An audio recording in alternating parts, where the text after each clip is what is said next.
Hello everyone, this is Sharp Mushroom.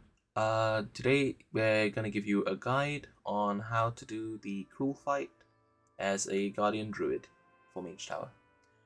So this is actually a lot simpler than you guys would think. Um, it's actually quite shocking how simple the gear requirements are for this fight. So let me just start rolling through what you'll need. So first off, a lot of guides say that you need to have fully socketed gear from Legion or from Siege of Orgrimmar. You don't. You really don't. I will show you why. So if you look at my gear, I am running some time walking gear. I'm running a mix mash of other gear from dungeons and raids. But there are only three specific bits of gear that you will need for this fight that will make the fight like a million times easier. So let's start rolling through. So first off, one of the things that you'll want is the Claws of Ursulk. Now you get that from your class hall campaign, and it's one of the first things that you can actually pick up if you haven't done Legion yet. It's quite a simple quest line, doesn't take too long. I think it takes about 10 minutes, 10-15 minutes tops if you're max level. And it will start off at a base level of level 20, and you will need to then level up the item by putting in artifacts. Now, these artifacts can be acquired from the Emerald Nightmare, and I highly recommend running it in Mythic, so that way you can actually acquire the relics that you need to boost this weapon up. It needs to be above 50. It doesn't have to be higher than that. If it's below 50, it doesn't get scaled up. But if you have the item, any item above level 50, it will scale down to 50 because that's just how the Mage Tower time walking works now. So as you can see, I'm just running these two. The effects from the past are not there anymore. As you guys know from the storyline, it drained the Sword of Sargeras, stabilized the Earth's Azeroth wounds. So yeah, you don't really need to worry too much about which ones you get. You just need them just to boost the item level up.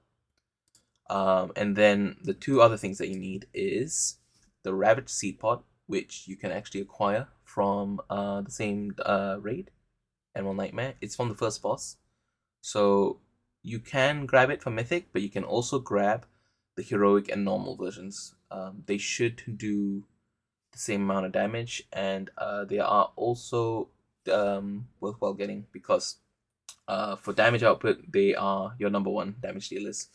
I have logs for the fight, which I will probably put up on screen now.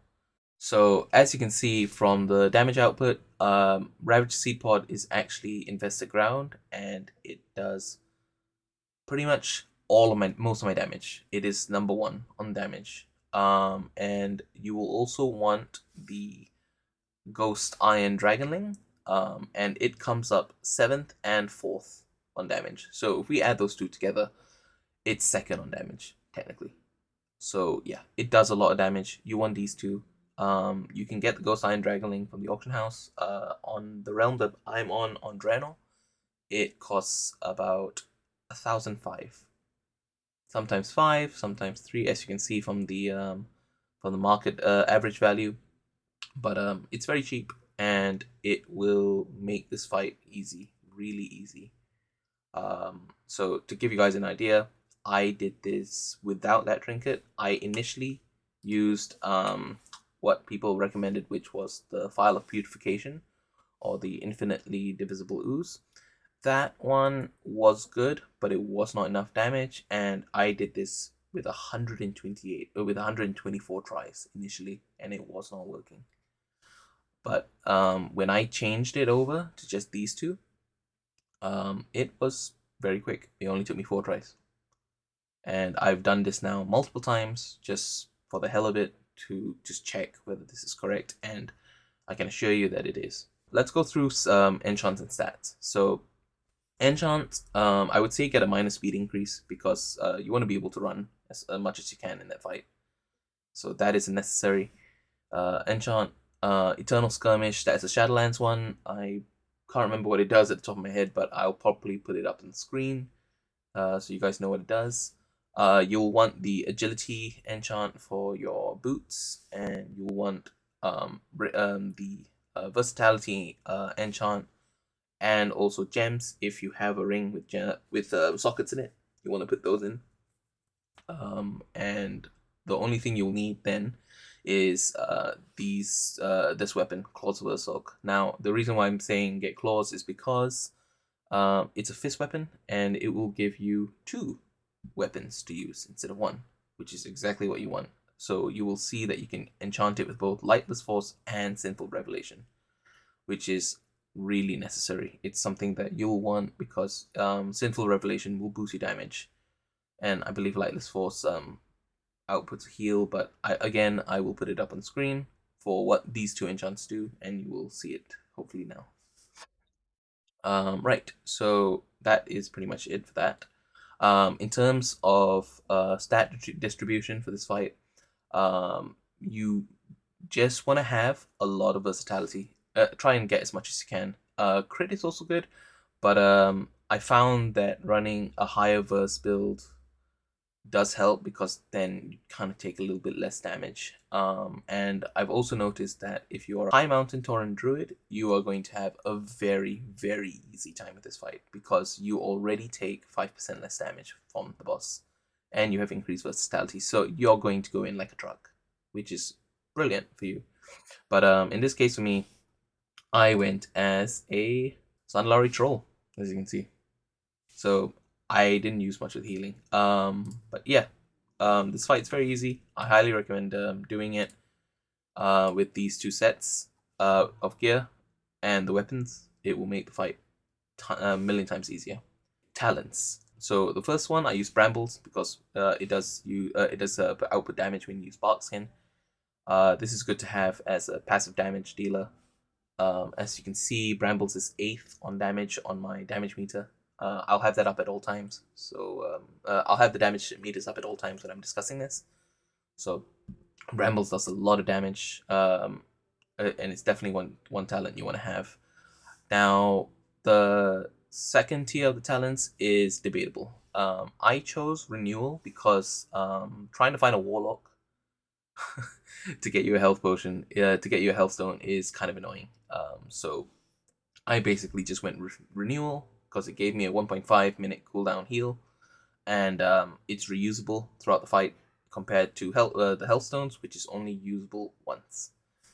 And if you find yourself getting yeeted off the platform multiple times by those dastardly infernals, I highly recommend using Wild Charge. But if you feel that you're not getting enough heals, go for Renewal.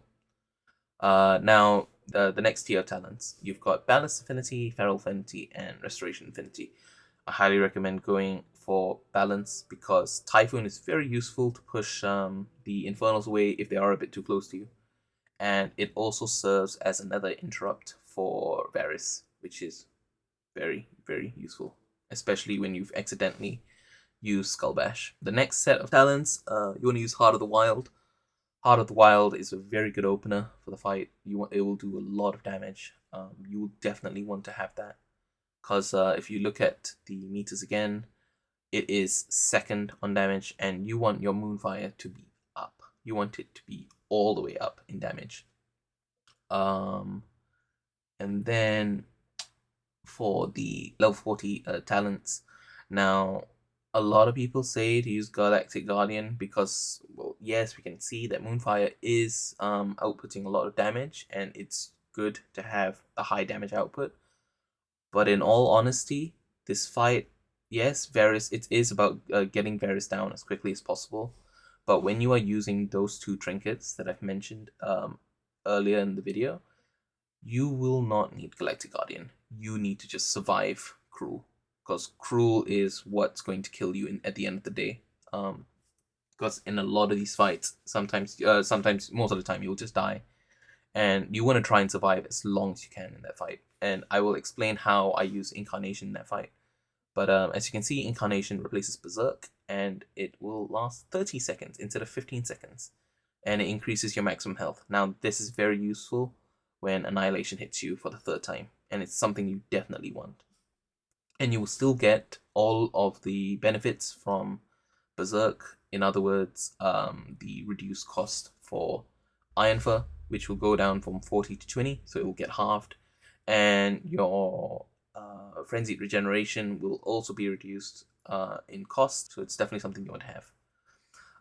And then for the next set of talents, you have Guardian of Loon, Earth Warden, and Survival of the Fittest. I highly recommend Survival because, again, you want Bark Skin up on the 4th hit of Annihilation. And then the final talent is Rend and Tear.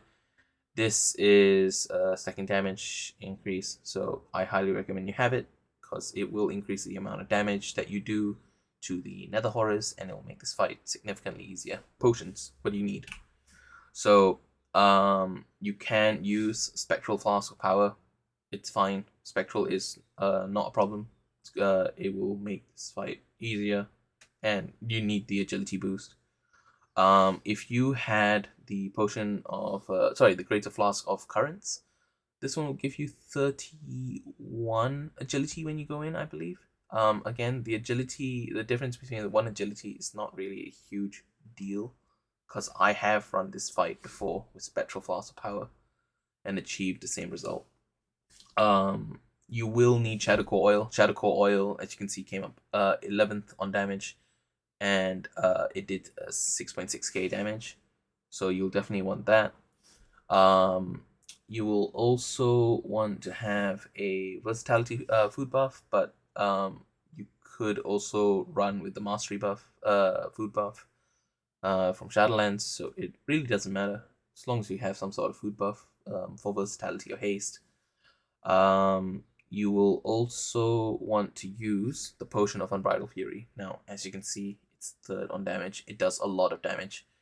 You can pop this early in the fight before you go in. So you can pop it basically moments before you go in and getting in a little bit of damage on Varys. It will help a little. Again, it's not necessary. I've done this quite a few times without popping it. You don't need it at the start. You just need it for Krull. The War Scrolls do help. It gives you increased damage by 3%, and you will also have 3% extra stamina, something you definitely would want for this fight. And of course, the usual, you'll want drums. So let's move on to the fight. And now we move over to the kill video for Krull. So, as you can see, Varys is now getting ready to move to the center of the platform. You want to be in Moonkin form and cast Heart of the Wild. And once he's in, pop Ravenous Seed immediately and cast both Sunfire and Moonfire and Star Surge. You should also have your Ghost Iron Dragonling proc, which as you can see is in the corner on the left corner, and you will want to interrupt the Drain Life immediately. Around this time, Nether Horrors also spawn, and you'll want to deal with them.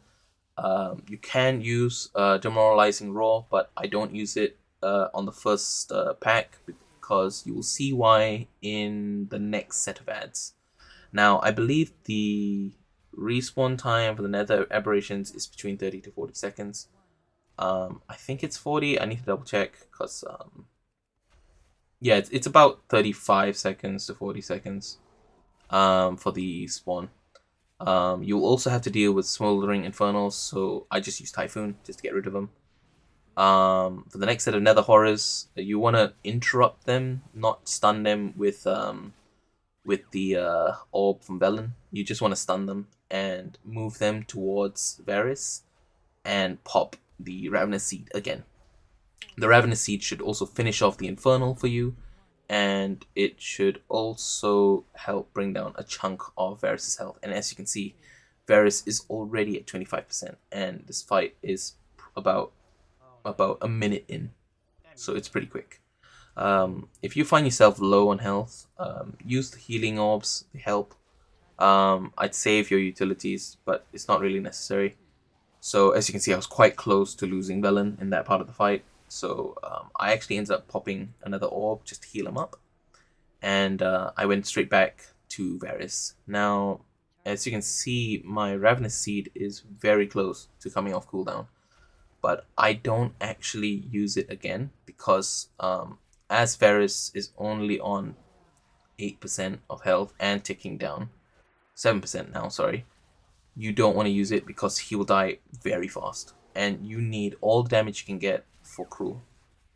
So let's move on to the rest of the video.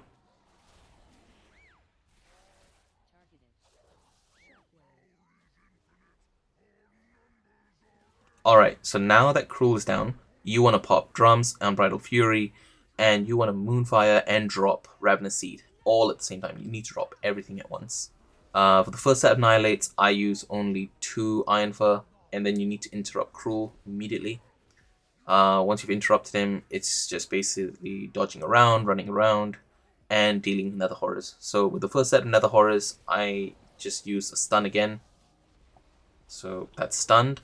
Because the stuns from Velen also delay Krull's cast. You want to try and delay it as much as you can for this fight. So with the second hit for Annihilate, I use 2 Iron Fur and 1 Survival Instinct. And then you will have to deal with another interrupt from Krull, I think, after his on his 3rd Annihilate. So I've interrupted him again. Again, it's just buying time. On the 3rd Annihilate, you want to use you want to pop Incarnation, and you want to use as much Iron Fur as you possibly can, and then pop Survival Instincts again. And then Twisted Reflection, you've got to just interrupt that. Now, the 4th time, you're most likely going to die on this part. So hopefully around this time, he should be at 2%. I've noticed that if Krull is at 2%, or around there, you will be fine for the fight. And as you can see, I got very, very lucky with this fight. I got extremely lucky. Yes! Yes! Oh my god! I did it! Oh my god, yes! And that wraps up the kill video for Krull. So thank you for watching. I really hope this guide helps. If you need any help or are unsure of anything, please drop a comment in the comment section below. Good luck, stay safe, and stay sharp.